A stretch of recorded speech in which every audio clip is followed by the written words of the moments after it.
Okay, we've looked at how to work with and graph linear functions. Our next emphasis of focus is going to be on absolute value functions. So let's look at a basic example. If I have something like y equals the absolute value of x plus 2, if I graph this, remember all of your ordered pairs are solutions that make this equation true. So let's just choose a few and see what does the graph look like. So if I plugged in like -3, I would have the absolute value of -3 plus 2 would be the absolute value of -1, which is just 1. So I graph that -3, 1. If I plug in -2, -2 plus 2 is 0, the absolute value of 0 is 0, so I have -2, 0. And if I plugged in something like 0, the absolute value of 0 plus 2 is 2, and that would look like this. So I have a graph that forms the shape of a V. And that might not be new to you. You might have known absolute value functions, look at the V in value, makes the graph of a V. The question is, if I'm graphing this, where will the V be placed? I gave you an important point to plug into your table. I gave you the vertex point. I said plug in -2, and I knew that that would be the vertex, which will be at -2, 0. That point is important because all other points in the V reflect off of that point. Also, let's say that you didn't know where to start and you just chose positive values of x, you might have thought that this graph just created a line. So it's really important not just to create a table, but to know where to start in your table. And that is always at the vertex. So given a function, how do you know where to start? I knew to give you -2. How do you know if I'm not there? Well, it comes from the numbers in the equation. Specifically, your vertex, which is your maximum or minimum point on the graph, looks like this. If your numbers align in this way, it'll be -b over m, comma c. A different way that you could find this is take whatever's inside of your absolute value, set it equal to 0, and solve for x. Watch what happens here. If I take mx plus b and set it equal to 0 and solve for x, I subtract b, giving me m times x equals -b, divide by m, and I see x equals -b over m. Where do you see that in the formula for your vertex? The x coordinate, -b over m. And then where do we find the c? The c lines up with whatever number's been added outside of the absolute value. And that's the y coordinate of your vertex. So how did I know to give you -2? Try setting x plus 2 equal to 0 and solving for x. Well, x equals -2. If you didn't know the y coordinate, you could see what's added outside here, which is nothing. So that's how I knew that my vertex, or I knew the vertex that you needed to graph this function was -2, 0. So that's basically the starting point in all absolute value functions. Start by finding the vertex. You can set the inside of the absolute value equal to 0, solve for x, that's your x value, and then your y value is what's been added or subtracted outside of the absolute value marks. After you have the vertex, you're just going to plot points to the left and the right, and you use your table to find those points. So we're going to try a bunch of examples and then get more familiar with graphing absolute value solutions. Example 1, graph y equals absolute value of 2x plus 3. Using a table of values, list the domain and the range, and find your vertex. Okay, find the vertex is the most important point because it tells us where we will start on the graph. So I'm going to set the inside of the absolute value equal to 0, solve for x, and I have x is equal to 0. Now my vertex point is going to have an x coordinate of 0, and again, where do we find the y? By what's been added outside. So it's going to be 0, 3. So I plot that vertex point, 0, 1, 2, 3, and I know that this is the maximum or minimum value, meaning all of the other points will be reflected off of that point. So now I just make my table. I have x, I have my function, my y, which will create the solution xy, I have my vertex. Now I'm going to just choose values to the left and the right of the vertex to plug in for x. So at the vertex x is 0, to the left of the vertex I could plug in -1, I could plug in -2. I need at least 1 point that I can reflect. So I'll plug in -1. That gives me the absolute value of 2 times -1 plus 3. The absolute value of -2 is 2. 2 plus 3 is 5. So I have the point -1, 5. -1 up 1, 2, 3, 4, 5. And I can reflect that point 2, so it's 1 to the left of the position of the vertex, so I'm going to reflect it 1 to the right, which would be 1, 5. And I want one other point to get a good shape of this. So I'll choose a point to the right of the vertex. I'm not going to choose 1 because I already have it, but I'll choose 2. If I plug in 2, I have 2 times 2, the absolute value of that is 4, plus 3 gives me 7, so I have the solution point 2, 7. I go 2 up 1, 2, 3, 4, 5, 6, 7. Reflect that. And here is my absolute value graph. Okay. Now I need to list the domain and the range. The domain, again, those are all of your x values. So we look at this function and see what are all of the x values we could plug in for x. And really, we see there's no limitations. We could plug in 0, we could plug in 1/2, we can plug in anything. So my domain is -infinity to infinity. What would be my range? What types of numbers are coming out? Well, here we have to look at the y-axis, and we have to see where did y start? Where did I start getting y values? So I like to take my pen along the y-axis and say, where did it start? It started right here at 3. Where does it continue? All the way up along the y-axis. Let's think about if y could equal 2. Let's think about absolute value. Can absolute value ever become negative? No, it can never become negative. So the biggest value this absolute value expression could be is 0. What 0 plus 3? 3. So could y ever equal 2? The smallest value y will be starts at 3. So I have a bracket at 3 going to infinity. Okay, let's try a few more. Flip it over. Example 2. Graph this absolute value, use your table. So here we go. First, we take the inside of the absolute value, which is 2x minus 6. We set it equal to 0 and solve for x. Add 6, giving 2x equals 6. Divide by 2, we have x equals 3. So our vertex point is going to be 3, comma, what's been added outside of the absolute value? Well, nothing. So we could just say 0. So our vertex point is going to be 3, 0. So I graph that 1, 2, 3, 3, 0. There's my vertex. If you didn't know that, you could plug 3 into your table and see, well, what comes out for y. That's always a good thing to do. All right, now we create our table of values. X, our function, absolute value of 2x minus 6. Y gives us our xy.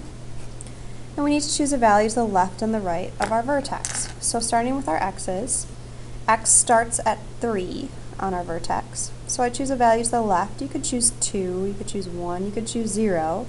I'll choose 0. 0 is nice to plug in. So I have the absolute value of 2 times 0 minus 6. 0 minus 6 is -6, but the absolute value of -6 is 6. So I have the point 0, 6. And I graph it 0, 1, 2, 3, 4, 5, 6. And I reflect it. Right now it's 3 to the left, so I'm going to reflect it 3 to the right. And that's at the point 6, 6. And then I need to choose one other point. So I'll choose this point here, which is an x value of 4. The absolute value of 2 times 4 minus 6. 8 minus 6 is 2. The absolute value of 2 is 2. So I have 4, 2. And I graph that 4 up 2, reflect it 1 to the left, and here's a good shape. So I go ahead and I have my absolute value graph. Okay, let's think about our domain. you can look at your graph and look along the x-axis and say, how far does this function move from left to right? And hopefully you can see, well, it goes forever to the left and it goes forever to the right. So the domain would be negative infinity to infinity. And now if we look at our range, our y-axis, we see, well, where, and I just take my pen, I move it down and then up. I say, where does y start being graphed? Oh, it starts right here at the y-coordinate of 0. Where does it stop? Well, it continues forever. So my domain would be 0 to infinity. Okay, you guys paid $100 for those graphing calculator things. The nice thing is we're going to use them today, and you're going to be able to check your work or even graph some absolute value without doing the work. So let's see, how can we take that graphing calculator and graph this function here? Well, take out your calculator. There's steps described in case you go home and get lost. But for right now, we turn on our calculator. You're going to go to the y equals button. I'm going to try turning this light off. Oop, that turned it on. Okay, so we go y equals. Oops, let me clear what's there. You're going to be on the first y1. And to list absolute value, you're going to go to math. That's right under the alpha button. Right to your left here, so we go math. Then you're going to scroll over with your arrow key. Hope you can see that arrow key. Over to the num selection, stands for number. So we take our arrow, go to number. You're going to press enter for absolute value. That's the first option, so just press enter. And then you can type in what you have. So in here we have x minus 1. Your variable key is right under the mode key. My finger's tapping on mode. You go right under the mode key, x, and then minus 1. Take your arrow, move it outside of the absolute value bar, and then click minus 1. You hit graph, which is the top right button, and there is your absolute value function. Okay, if you got lost, remember you can rewind the video and watch those steps again. Let's flip it over, and just so you know, the packets got copied kind of funkily. This is 2.6, but actually that just got miscopied. This is example 4 of 2.5. So moving on, it says graph this on your graphing calculator, then sketch the graph off here to the right. So let's try this. We're going to go to y equals, and you don't have to clear what you have because you can just edit what's already there. So now we're going to type in 2, our variable button, again that's under the mode, x, minus 6. Move your cursor outside of the absolute value, and this time it's minus 2. And press graph. We graph it here. And here's our graph. Now you might look at that and see that that's at 1, 2, 3 down to negative 2. So your vertex is at 3, negative 2, but if you couldn't quite see that, you could go to your table, so press second, and then graph key is your table, and you can see that vertex right there, 3, negative 2. You could choose any of these points to graph and just reflect it off of your vertex. So I have 3, 1, 2, 3, negative 2. There's 2, 0 there. I can reflect that. I have 0, 4, and I could reflect that. It's a nice feature to help you check your work and to graph your functions. All right, clear it off. Go back into y equals. Now what we're going to do is we're going to compare graphs. We want to not always create a table for absolute value. We want to be able to look at the function and just from the function itself and the numbers inside, determine where the graph will be placed. Like what quadrant would the v be in? So we're going to look at what we can notice with example 5. So clear off your calculator screen. We're going to use our calculator to investigate. And let's see how the most basic graph, it's called the parent graph, y equals absolute value of x, compares to the following graphs when we start changing numbers. So in the first y1, go back and do math, number, absolute value, type in x, and then take your arrow key and scroll down to y2. Now we're going to see, well, what happens if you put a negative out in front of the absolute value? So we're going to write the type in the negative key. So underneath the 3 is our negative. Go back under math, that's under your alpha key. Number, scroll over, hit enter for absolute value, and we're going to type in just x. Now graph it. Remember, the original graph is in blue, what we've edited is in red. Here's the blue graph. How does it change when you put a negative in front of? Oh, it flips the function upside down. Or you could say flips over the x-axis. So let's write that. What does the negative do? Flips the graph upside down.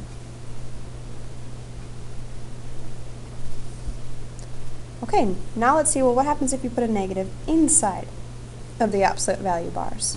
So go back into y equals. We're going to edit this, just clear out what you have. Go to math, number, absolute value, and this time let's do x minus 4. And graph it. There's the original graph. What happens to it? It moves to the right 4 spaces. Look at the vertex. It goes 1, 2, 3, 4 to the right. So let's describe that. Moves right